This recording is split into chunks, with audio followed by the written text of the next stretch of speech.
আনতালিদাল আমাতু রাব্বাতাহা, যখন দেখবা মা তার মনিবকে প্রসব করেছে, এর ব্যাখ্যা হলো সমাজের রন্ধ্রে রন্ধ্রে জেনা ব্যভিচার বেড়ে যাবে, ঠিক কিনা? আজকে সমাজে জেনা ব্যভিচার আছে না নাই? আমার ভাইরা, পয়লা বৈশাখের নামে, 31 নাইটের নামে, ভ্যালেন্টাইনের নামে, ইউনিভার্সিটিতে পড়ার নামে, বন্ধু ছেলে বন্ধু মেয়ে বন্ধুর নামে আজকে বাংলার রন্ধ্রে রন্ধ্রে জেনার বিস্তার আছে না নাই? এই দৃশ্যগুলো যখন দেখবা বুঝতে হবে কিয়ামত আর খুব বেশি দূরে নয়, বরং একেবারেই নিকটে, ঠিক কিনা বলেন? আনতারাল হুফাতাল উরাতাল আলাতা রিআআশ শায়াতাতাবালুনা ফিল বুনিয়ান, যখন রাখাল বকরি চড়াতো, পায়ে জুতা পরার মতো সামর্থ্য ছিল না, এই মানুষদেরকে যখন দেখবা সমাজের মাঝে খবরদারি করতেছে, উঁচু উঁচু প্রাসাদ নির্মাণ করতেছে, দাম্ভিকতা দেখাচ্ছে, বুঝে নিবা কিয়ামত আর খুব বেশি দূরে নয়। আল্লাহু আকবার বলেন। এই দৃশ্যটা মিলে কি মিলে না? এই হাদিসটা আমাদের সমাজে মিলে কি মিলে না? আমাদের সমাজে বহু মানুষ এমন আছে, দেখবেন 2 বছর আগেও যদি তাকান কিছুই নাই, ঠিক কিনা? হুট করেই রাতারাতি আঙুল ফুলে কলা গাছ, এরপর আর মানুষ চোখে লাগে না, ঠিক কিনা? আলেম দেখলে চোখে লাগে না। ভদ্র সমাজের ভালো মানুষগুলো তাদের ভয়ে চুপসে থাকতে হয়, ঠিক কিনা বলেন? ত্রাস দেখায়, হুমকি দেয়, ধমকি দেয়, দাম্ভিকতা দেখায়, অহংকারের সাথে কথা বলে, ঠিক কিনা? এই দৃশ্যগুলো যখন দেখা যাবে বুঝতে হবে কিয়ামতটা খুব কাছাকাছি চলে এসেছে, ঠিক কিনা বলেন? কয়টা আলামত গেল? কথা বলে না, কয়টা? আর একটু সামনে যাওয়া যাবে? আর একটু সামনে যাওয়া যাবে? আমার ভাইয়েরা বন্ধুরা, আনাস বিন মালিক রাদিয়াল্লাহু তাআলা আনহু বর্ণনা করেছেন, রাসূলুল্লাহ সাল্লাল্লাহু আলাইহি ওয়াসাল্লাম বলেছেন, লা তাকুমুস সাআহ হাত্তা তুত্তাখাদাল মাসাজিদু তুরুকা। আল্লাহু আকবার। আল্লাহর নবী বলেন, উম্মত, ততদিন পর্যন্ত কিয়ামত সংঘটিত হবে না যতদিন না পর্যন্ত মানুষেরা আল্লাহর ঘর মসজিদটাকে, যতদিন না পর্যন্ত আল্লাহর ঘর মসজিদটাকে মানুষেরা তাদের চলাচলের রাস্তা বানাবে, ততদিন কিয়ামত সংঘটিত হবে না। আল্লাহু আকবার। এই কথার দ্বারা উদ্দেশ্য কি? মসজিদ আবার কেমন করে চলাচলের রাস্তা হয়ে যায়? এর ব্যাখ্যা হলো, ঘন্টার পর ঘন্টা চলে যাবে, আল্লাহর ঘর মসজিদের সামনে ওই চায়ের স্টলটাতে বসে বসে আড্ডা দিবে, ঠিক কিনা? মসজিদের সামনে বসা মাঠটাতে বসে বসে ঘন্টার পর ঘন্টা কথা বলবে, গল্প করবে, সময় নষ্ট করবে। কিন্তু যখনই মসজিদের মিম্বার থেকে মুয়াজ্জিন আযান ফুঁকে দিবে, হাইয়া আলাস সালাহ, হাইয়া আলাল ফালাহ, নামাজের দিকে আসো, কল্যাণের দিকে আসো, এই কথা বলে বলে যখন মুয়াজ্জিন আল্লাহর দিকে ডাক দিবেন, তখন কানটাকে বাঁকা করে দিয়া, মাথাটা নত করে দিয়া আস্তে আস্তে মসজিদের সামনের রাস্তাটা ধরে হেঁটে হেঁটে চলে যাবে। একটা বার আমার আল্লাহর কুদরতি কদমে সিজদা দেওয়ার জন্য মসজিদে ঢুকে না, এমন জালেম আছে না নাই? আমার ভাইরা বন্ধুরা, নামাজ পড়ে না, আল্লাহর ঘর মসজিদের রাস্তাটা, মসজিদের সামনের পথটা ধরে আসা যাওয়া করে, একটা বার কৃতজ্ঞতা স্বরূপ আমার আল্লাহকে সিজদা দেওয়ার জন্য মসজিদে প্রবেশ করে না। নাউযুবিল্লাহ। লা তাকুমুস সাআহ হাত্তা তুত্তাখাদাল মাসাজিদু তুরুকা, যতদিন না পর্যন্ত আল্লাহর ঘর মসজিদটাকে মানুষের চলাচলের রাস্তা বানাবে, এই দৃশ্য যতদিন না দেখবা ততদিন কিয়ামত সংঘটিত হবে না। এই দৃশ্য কি দেখা যায়? কথা বলে না, দেখা যায়। এই হাদিসটাও মিলে গেছে, ঠিক কিনা বলে? আহারে, বাংলাদেশের মানুষ আমরা যে কত ভাগ্যবান। আমি ইউরোপের বিভিন্ন দেশ আবার সফর করার সুযোগ হয়েছে। বিভিন্ন দেশে গেলে দেখা যায় মাইলের পর মাইল চলে যায়, কোথাও কোনো মসজিদ পাওয়া যায় না। আমার এই বছর গত কিছুদিন আগে আমার সফর ছিল আপনার ইতালিতে, Switzerland, Germany, Netherland, Belgium, Cyprus. তো এই জায়গাগুলোতে যাওয়ার পরে দেখেছি মসজিদ, যে একটা বার মসজিদে গিয়ে যদি একটু নামাজ পড়া যেত, মসজিদটার জন্য মানুষ যে কত হাহাকার করে মুসলমানেরা, ওই জায়গাগুলোতে গেলে দেখা যায় যে মসজিদটা কি জিনিস, মসজিদের জন্য যেটা কতটা কাঁদে। আল্লাহু আকবার বলেন। এমনও দেশ আছে কয়েক শত মাইলের ভিতরে কোনো মসজিদ নেই। আমার ভাইরা, 2020 সালে মসজিদগুলো বন্ধ হয়ে গেছিল না? গিয়েছিল কিনা? আল্লাহ যদি আর কোনোদিনের জন্য এই মসজিদটা না খুলতেন কেমন হতো বলেন? এমন লক্ষণ ছিল কিনা বলেন? ইমাম মুয়াজ্জিন আর কেউ নাই। কোন কোন ক্ষেত্রে ইমাম এবং মুয়াজ্জিনও কি একটা প্লাস্টিকের প্যাকেটের মতো, হাত মোজা, পা মোজা, গ্লাভস একেবারে এফরন লাগায় দাঁড়াইতে হয়েছে, ঠিক কিনা বলেন? আল্লাহ রহম করেছেন, সেই আযাব, সেই গজব আমাদের কাছ থেকে দূর করে দিয়েছেন। অতএব মসজিদমুখী হওয়ার দরকার আছে না নাই? আমার ভাইরা, বন্ধুরা, আল্লাহর নবী বলেন লা তাকুমুস সাআত হাত্তা তুত্তাখাদাল মাসাজিদু তুরুকা। ততদিন কিয়ামত সংঘটিত হবে না যতদিন না পর্যন্ত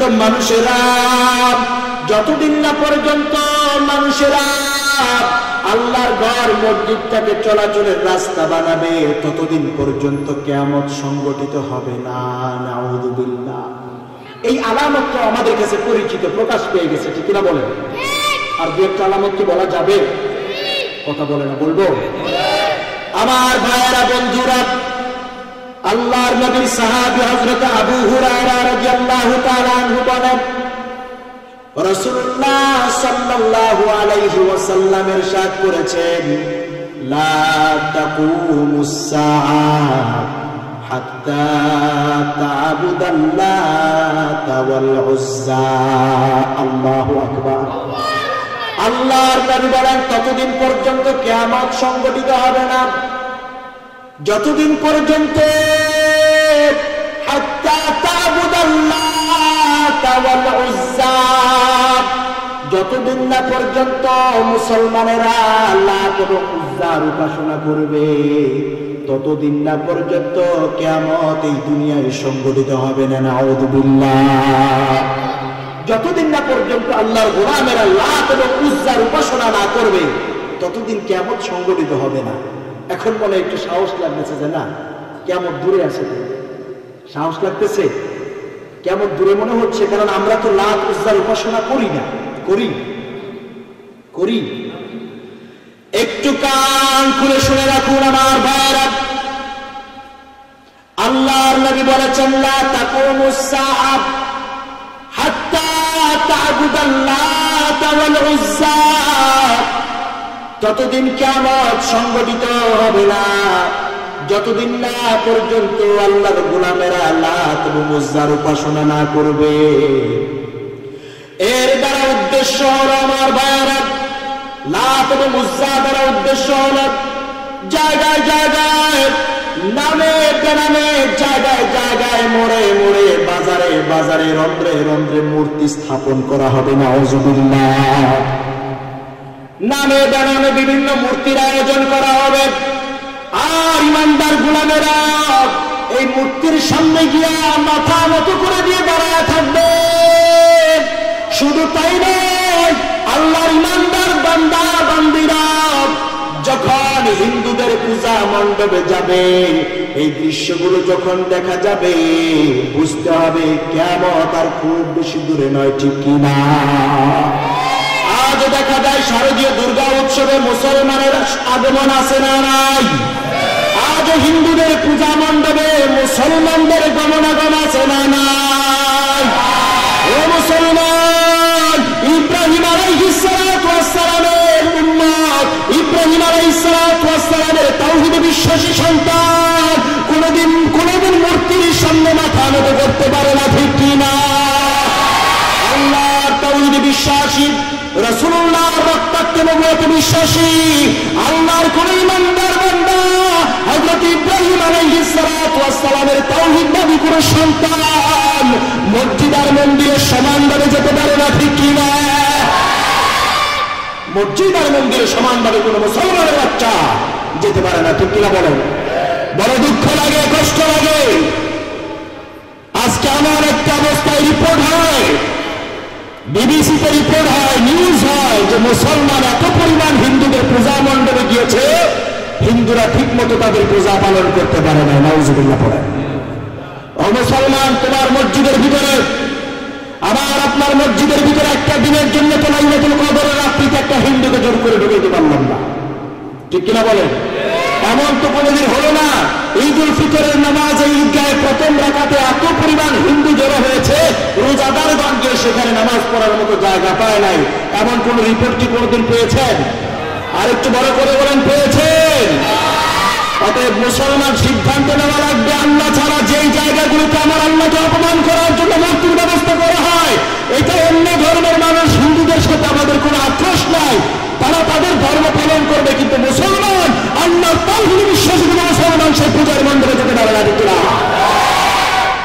হযরত ওমর রাদিয়াল্লাহু তাআলা আনহু বলেছিলেন, ইজতানিবু আদাইল্লাহি ফি ঈদিহিম, ইজতানিবু আদাইল্লাহি ফি ঈদিহিম, তোমরা আল্লাহর দুশমনদের উৎসবগুলোতে যাওয়া থেকে নিজেকে বিরত রাখো। ও মুসলমান, আল্লাহর নির্দেশ হলো লা তুশরিক বিল্লাহ। আল্লাহ তাআলা বারবার বলেছেন সব গুনাহ মাফ করে দেন শিরক ছাড়া, ঠিক কিনা বলেন? আল্লাহ একাধিকবার বলেছেন লা তুশরিক বিল্লাহ, লা তুশরিক বিল্লাহ, আল্লাহর সাথে কাউকে শরীক করবে না। যেই জায়গার মধ্যে গেলে গিয়ে দেখবেন আমার মালিকের সৃষ্টি আরেকজনকে নিজে সৃষ্টি করে স্রষ্টা বানায় তার উপাসনা করতেছে, আমার আল্লাহকে ব্যাজ্যতি করা হচ্ছে, ঠিক না? আমার আল্লাহকে তিরস্কার করা হচ্ছে, ঠিক কিনা বলেন? আমার আল্লাহকে লাঞ্ছিত করা হচ্ছে, অপমান অপদস্থ করা হচ্ছে। তুমি কেমন ইব্রাহিমের সন্তান? তুমি যদি অন্য কাউকে জাতির পিতা বলো তুমি যেতে পারো, তুমি ইব্রাহিমকে জাতির পিতা বলো, তোমার সেখানে যারা শুনে পায় না, ঠিক না? আমার ভাইরা, গত 16 বছর আমরা দেখেছি পূজা মণ্ডপে আর মূর্তির আসরে যাওয়া ছাড়াও আমার সোনার বাংলাদেশটাকে ভাস্কর্য আর বিভিন্ন মূর্তি দিয়ে আমার দেশটাকে জাহান্নামের মডেল বানানো হয়েছে, ঠিক কিনা বলেন? আমার দেশের রন্ধ্রে রন্ধ্রে একটা ব্যক্তিকে সাইনবোর্ড বানায় গোটা দেশটাকে মূর্তি দিয়া জাহান্নামের টুকরা বানানো হচ্ছে, ঠিক কিনা বলেন? বড় আনন্দের বিষয় হলো 5 তারিখের পরে ফ্যাসিস্ট বিরোধী আন্দোলনে 5 তারিখের পরে কোন মুফতি মুহাদ্দিসকে দাঁড়ায় বক্তব্য দিতে হয় না মূর্তির বিরুদ্ধে, ঠিক কিনা বলেন? কাউকে মূর্তির বিরুদ্ধে কোনো ফতোয়াবাজি করতে হয় না, মূর্তির বিরুদ্ধে কোনো কথা বলতে হয় নাই। এই বাংলাদেশের ইব্রাহিমের সন্তানেরা প্রমাণ করে দিয়েছে আমরা বঙ্গবন্ধুর সন্তান না, আমরা জাতির পিতা বঙ্গবন্ধু নামে কোনো মানুষকে কোনো ব্যক্তিকে মানি না, আমরা মানি জাতির পিতা ইব্রাহিম। আল্লাহু আকবার। এই কথা বলেছে আর স্লোগান দিয়েছে, আল্লাহু আকবার স্লোগান দিয়া দিয়া এই উঁচু উঁচু মূর্তিগুলোকে মুহূর্তের মধ্যে মাটির সাথে মিশাই দিয়েছে, ঠিক কিনা? আমার ভাইরা, 90 ফেরাউনদেরকে হুঁশিয়ার করে দিতে চাই, আগামীতে যারা এই 90 ফেরাউনের ভূমিকায় আসবেন, আপনাদের প্রতি আমাদের কোনো আক্রোশ নাই, কোনো বিরোধ নাই, তবে খবরদার আল্লাহর কোরআনের সাথে সাংঘর্ষিক, আল্লাহ রাসূলের হাদিসের সাথে সাংঘর্ষিক, আলেমের বক্তব্যের পরিপন্থী, ইসলামের পরিপন্থী কোন এজেন্ডা বাস্তবায়নের চেষ্টা করলে তুরন্ত আপনাদের পরিণতি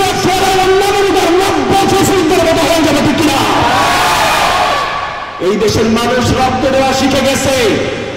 বাংলাদেশ এখন আর সাধারণ 56,000 বর্গ মাইলের বাংলাদেশ নয়, এইটা একটা বিপ্লব রপ্তানিকারক দেশে পরিণত হয়েছে, ঠিক কিনা বলেন? এই বাংলাদেশের আন্দোলনের পরে আপনি ইন্ডিয়ার দিকে তাকান, পাকিস্তানের দিকে তাকান, সিরিয়ার দিকে তাকান, ঠিক কিনা বলেন?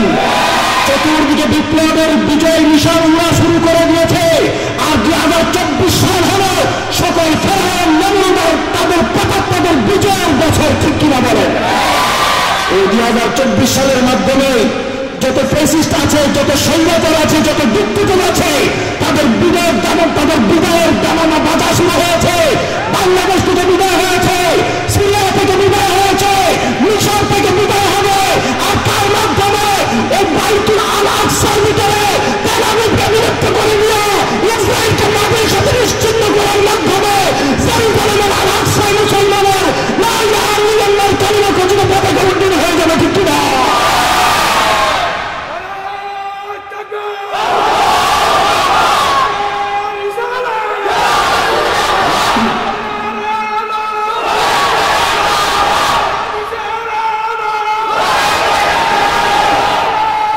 বলেন না কেন?